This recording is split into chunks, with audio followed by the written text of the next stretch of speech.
샬롬 샬롬 샬롬 샬롬. 하나님 사랑합니다. 여러분 주 안에서 사랑합니다. 예레미야 19장 1절에서 15절 내용, 우상 숭배 이런 제목으로 함께 은혜를 나누도록 합니다. 18장에서 하나님은 예레미야를 토기장의 집으로 데려가셔서 유다 백성들은 토기장이신 하나님의 손안에 있는 진흙이라는 것을 선포하게 하셨어요. 너희는 진흙이다. 유다 백성들이 절대 주권자가 되시는 하나님이심을 깨닫고 돌아오기를 바랬지만 백성들은 여전히 완고했죠. 하나님은 그런 백성들을 향해 하나님의 심판을 다시 한번 선언하셨는데, 오늘 본문 말씀은 이 토기장의 집에서 이어지는 내용으로 깨진 옹기에 대한 말씀을 기록하고 있어요. 깨진 옹기. 1절과 2절 말씀에 하나님께서 예레미야 선지자에게 다시 말씀하십니다. 가서 토기장의 옹기를 사고 백성의 어른 제사장 몇 사람과 하시드문 어귀 곁에 있는 흰놈의 아들의 골짜기로 가서 거기에서 내가 내게 이룬 말을 선포하라. 이렇게 말씀하세요. 내 말을 선포하라.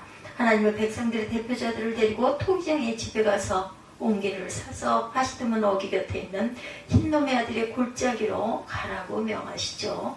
하시드문은 질그릇 조각의 문이라는 뜻을 갖고 있습니다. 이 문을 통해 예루살렘 성 안에 있던 쓰레기들을 흰놈의 아들의 골짜기에 있는 쓰레기 소각장으로 보내셨다라고 알려져 있죠. 흰놈의 아들의 골짜기는 유다 백성들이 몰렉이라는 신에게 자녀를 바쳤던 극악한 우상 숭배의 장소입니다. 우상 숭배를 지독하게 했던 그런 숭배 장소, 흰놈의 아들의 골짜기. 이곳을 요시야 왕은 쓰레기 버리는 곳으로 만들었고, 이곳을 불에 탄 쓰레기로 인해 항상 연기가 피어올랐던 거예요. 신약성경에서는 일반적으로 이곳을 지옥이다 이렇게 번역을 합니다. 하나님이 이러한 곳에서 예레미야 선지자를 통해 유다 백성들에게 하나님의 말씀을 선포해라 이렇게 말씀하시죠. 예루살렘 주민들에게 선포한 말씀 가운데 3절 말씀에 보라 내가 이곳에 재앙을 내릴 것이다 라고 말씀하세요. 유다 백성들에게 하나님께서 재앙을 내리시게 될 건데, 그들이 재앙을 받게 되는 이유들이 그 뒤를 이어 기록되어 있습니다.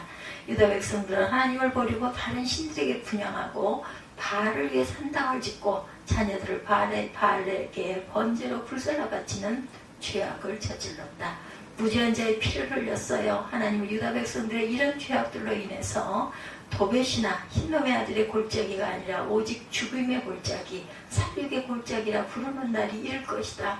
이렇게 선포하게 하십니다. 이렇게 하나님의 말씀을 전하면서 10절에도 보면 너는 함께 가는 자의 목전에서 그 옹기를 깨뜨리라. 옹기장의 집에 옹기를 사려 함께 갔던 백성들의 대표들이 보는 앞에서 옹기를 깨뜨리라고 명령하시면서 그렇게 하라고 말씀하시는 이가 그 뒤에 11절에 이어서 나옵니다.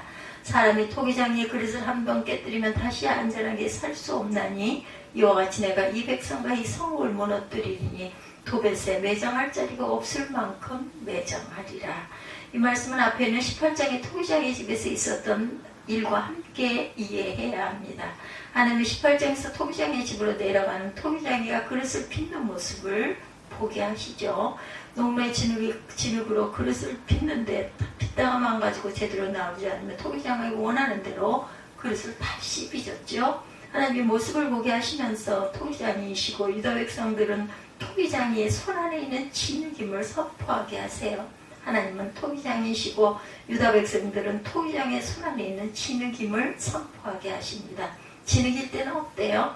진흙은 아직 부드러운 상태이고 얼마든지 다시 만들 수가 있어요.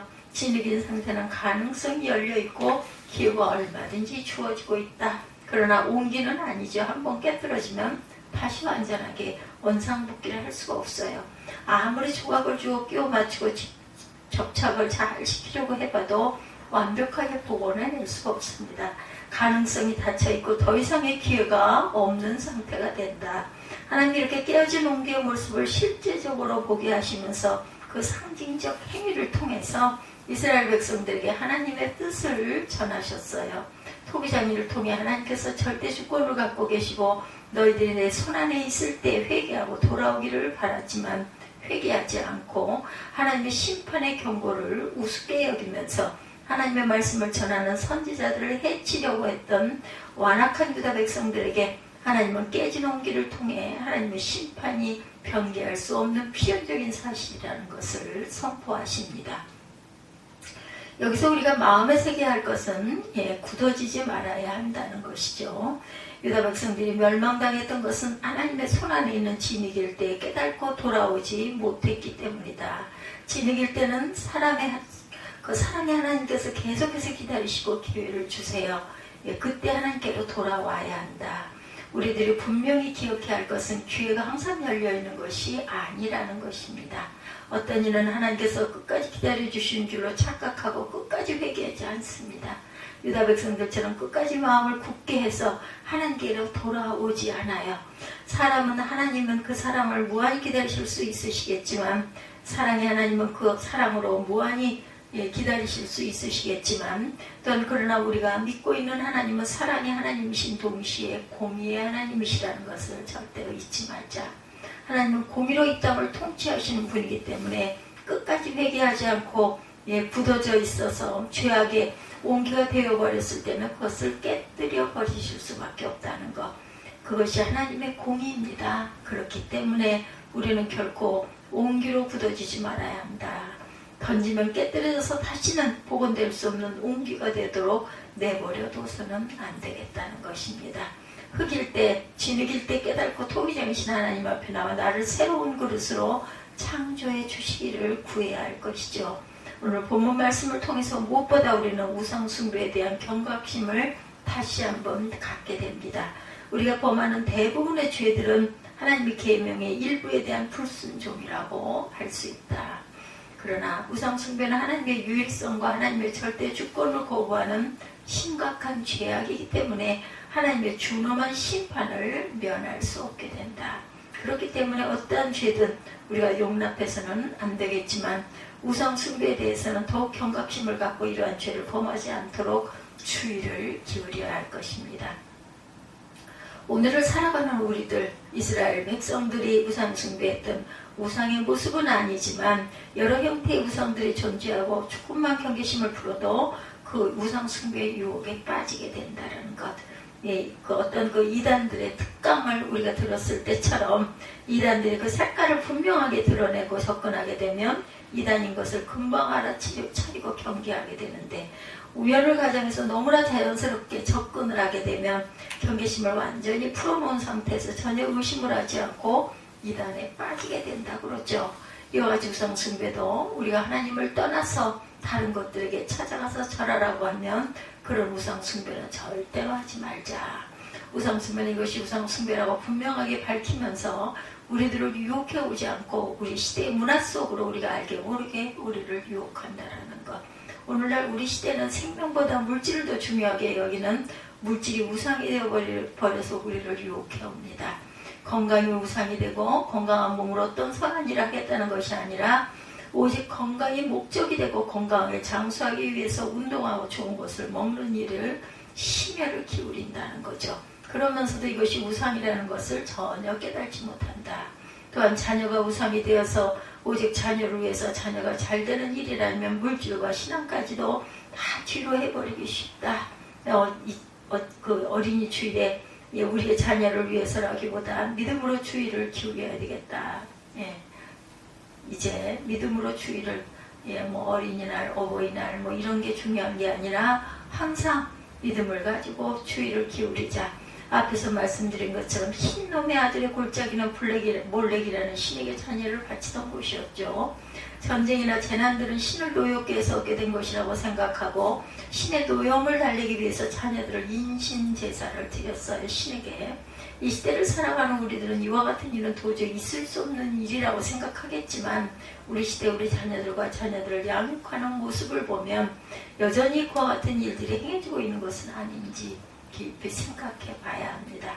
몰렉이라는 신에게 불에 태워서 바쳐지지는 않지만 우리의 자녀들이 세상의 가치를 쫓아 출세를 위해 희생제물이 되고 있지는 않은지, 여전히 우리의 자녀들이 세상이라는 우상 앞에 제물로 희생이 되고 있는 것은 아닌지를 심각하게 돌아봐야 합니다. 그리고 우리의 자녀들은 오직 믿음으로 양육하는 일에 힘써야 하겠습니다. 우리 믿음의 선배들을 봐도 그 부모는 큰 믿음의 선진들이었지만 그 자녀들은 믿음으로 양육되지 못했던 모습을 보게 되죠. 아버지가 제사장인데도 그 아들은 폐륜아이고 하나님을 전혀 알지 못하는 자녀로 자라고 결국 뭐 가문이 몰락하게 되는 모습도 성경에서 보게 됩니다. 이렇게 알게 모르게 우상 숭배 유혹에 우리는 빠져 있다라는 것. 그렇기 때문에 우리가 해야 할 일은 무엇인가? 예, 경각심을 가지고 우리를 잘 점검하고 돌아봐야 되겠습니다. 내 양을 먹이라고 주님이 말씀하셨을 때 그 주님의 양은 먼저 우리 자신이고 우리의 가정과 교회라고 생각할 줄 알아야 되겠다. 먼저 우리는 자신과 가정을 잘 돌아보고 살펴봐야 합니다. 우리 마음속에 우리 가정 안에 하나님보다 더 귀중하게 생각하고 우상을 향한 마음이 없는지를 살피고 말씀으로 우리 심령을 새롭게 해야 되겠습니다. 우상 숭배로부터 우리들을 잘 점검할 수 있는 가장 투명한 거울은 하나님의 말씀, 성경임을 깨닫고 하나님 말씀 앞에 우리를 부단히 점검하고 세워가야 할 것입니다.